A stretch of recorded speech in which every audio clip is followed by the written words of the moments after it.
Hello friends, welcome back to my channel Faizan classes.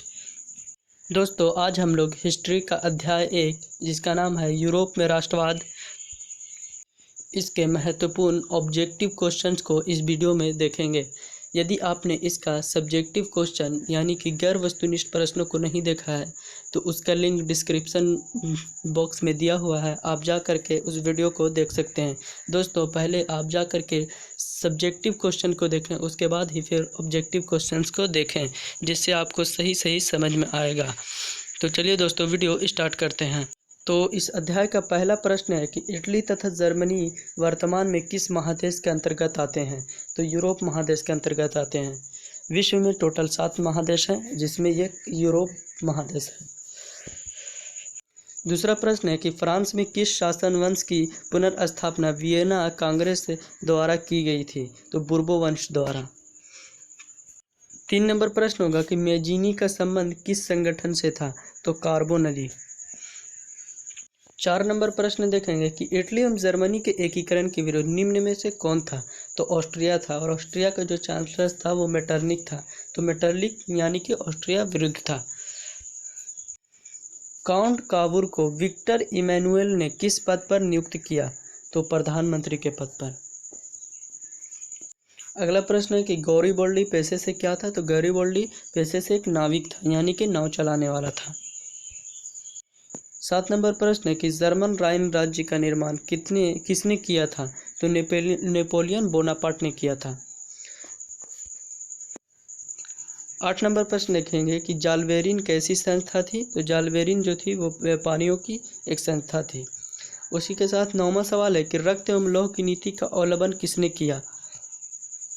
तो इसका उत्तर होगा कि रक्त एवं लौह की नीति का प्रतिपादन या अवलंबन जो है वो बिस्मार्क ने किया था।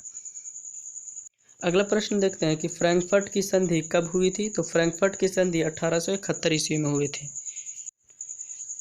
11वां प्रश्न है कि यूरोप वासियों के लिए किस देश का साहित्य एवं ज्ञान विज्ञान का प्रेरणा स्रोत रहा है। तो यूनान। 12 नंबर प्रश्न है कि नेपल्स की क्रांति कब हुई थी। तो 1821 ईस्वी में हुई थी। अगला प्रश्न है कि चार्टिस्ट आंदोलन कहाँ हुआ। तो चार्टिस्ट आंदोलन इंग्लैंड में हुआ था। 14 नंबर सवाल देखेंगे कि यूनान को एक स्वतंत्र राष्ट्र घोषित किया गया। तो 1832 ईस्वी में किया गया था। 15वां सवाल है कि ऐतिहासिक द्वंद्ववाद की व्याख्या किसने की है। तो हीगेल ने की है। उसके बाद अगला सवाल है कि एड्रियानोपुल की संधि कब हुई। तो एड्रियानोपुल की संधि 1829 ईस्वी में हुई थी। 17वां सवाल है कि एड्रियानोपुल की संधि किन 2 देशों के बीच हुई। तो तुर्की और रूस के बीच हुई थी। अगला प्रश्न है कि सेडाउन का युद्ध किनके बीच हुआ। तो फ्रांस और पर्सा के बीच हुआ था। अगला प्रश्न है कि किस देश का हंगरी का पूर्ण आधिपत्य था। हंगरी पर पूर्ण आधिपत्य था। तो ऑस्ट्रिया का हंगरी देश पर पूर्ण आधिपत्य था, यानी कि वो हंगरी पर पूरा अधिकार कर चुका था। अगला प्रश्न है कि पोलैंड के विद्रोह को किसने कुचल दिया। तो रूस ने कुचल दिया। 21वां प्रश्न है कि सन 1870 में फ्रांस और पर्सा के बीच युद्ध कहाँ हुआ था। तो सेडाउन में हुआ था, जिसे सेडाउन युद्ध के नाम से भी जाना जाता है। अगला प्रश्न है कि किस युद्ध के बाद जर्मनी का एकीकरण पूरा हुआ। तो सेडान के युद्ध के बाद। यंग यूरोप का संस्थापक कौन था। तो मेजीनी था। यूरोप का मरीज किसे कहा जाता था।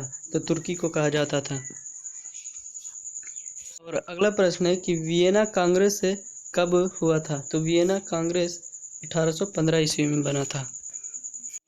तो आपका जो NCERT किताब है उसमें यह जो चैप्टर है समाजवाद एवं साम्यवाद नहीं दिया गया है, जो कि पहले ही चैप्टर में कवर कर दिया है। तो मैं भी आपको इसी ऑब्जेक्टिव भी इसी चैप्टर के बता देता हूँ, क्योंकि जो भारती भवन किताब होता है उसमें यह दिया हुआ है। तो इसके भी हम ऑब्जेक्टिव देख लेते हैं। तो रूस में कृषक दास प्रथा का अंत कब हुआ। तो 1861 ईस्वी में हुआ था। अगला प्रश्न है कि रूस में जार का अर्थ क्या होता है। तो रूस का सम्राट। अगला प्रश्न है कि कार्ल मार्क्स का जन्म कहाँ हुआ था। तो जर्मनी में हुआ था। साम्यवादी शासन का पहला प्रयोग कहाँ हुआ था। तो रूस में हुआ था। 5वां प्रश्न है कि निम्नलिखित में कौन यूरोपियन समाजवाद का नहीं था। तो कार्ल मार्क्स जो था वो यूरोपियन समाजवाद का नहीं था। 6ठा प्रश्न है कि वार एंड पीस किसकी रचना है। तो टोल्स्टॉय की है। और 17वां सवाल देखेंगे कि बोल्शेविक क्रांति कब हुई थी। तो बोल्शेविक क्रांति जो है वो नवंबर 1917 ईस्वी में हुई थी। लाल सेना का गठन किसने किया था। तो लाल सेना का गठन ट्रोट्स्की ने किया था। और लाल कुर्ती का गठन किसने किया था। तो लाल कुर्ती का गठन जो है वो गैरिबॉल्डी ने किया था। 9 नंबर प्रश्न है कि लेनिन की मृत्यु कब हुई। तो सन 1924 ईस्वी में। और ब्रेस्ट लिटोवस्क की संधि किन दो देशों के बीच हुई थी। तो रूस और जर्मनी के बीच हुई थी। और 11वां प्रश्न है कि रूस का पहला समाजवादी कौन था। तो प्लेखानोव था। अगला प्रश्न है कि रासपुतिनिक कौन था। तो भ्रष्ट पादरी था। और 13वां प्रश्न देखेंगे कि नई आर्थिक नीति कब लागू हुई थी। तो 1921 ईस्वी में लागू हुई थी। कहाँ। तो रूस में। और अगला प्रश्न है कि दास कैपिटल की रचना किसने की। तो दास कैपिटल की रचना जो है कार्ल मार्क्स ने की थी। अगला प्रश्न है कि रूस के सम्राट को क्या कहा जाता है। तो जार कहा जाता है। 16वां प्रश्न है कि मजदूर दिवस कब मनाया जाता है। तो 1 मई को मजदूर दिवस मनाया जाता है। 17वां प्रश्न है कि अंतर्राष्ट्रीय महिला दिवस कब मनाया जाता है। तो अंतर्राष्ट्रीय महिला दिवस 8 मार्च को मनाया जाता है। 18वां प्रश्न है कि समाजवादियों की बाइबल किसे कहा जाता है। तो दास कैपिटल को कहा जाता है। 19 नंबर प्रश्न है कि कार्ल मार्क्स ने किसके साथ मिलकर कम्युनिस्ट घोषणा पत्र प्रकाशित किया। तो एंजिल्स के साथ मिलकर। 20वां सवाल है कि जार निकोलस द्वितीय की पत्नी जरीना किस देश की राजकुमारी थी। तो जर्मनी की वो राजकुमारी थी।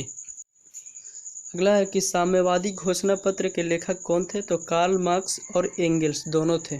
तो यहाँ पर कार्ल मार्क्स और एंगल, बहुत से लोग कार्ल मार्क्स मार देते हैं, लेकिन कार्ल मार्क्स और एंगल दोनों थे।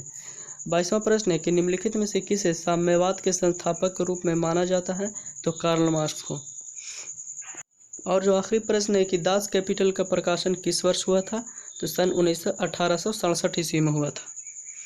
तो दोस्तों ये था आज का वीडियो।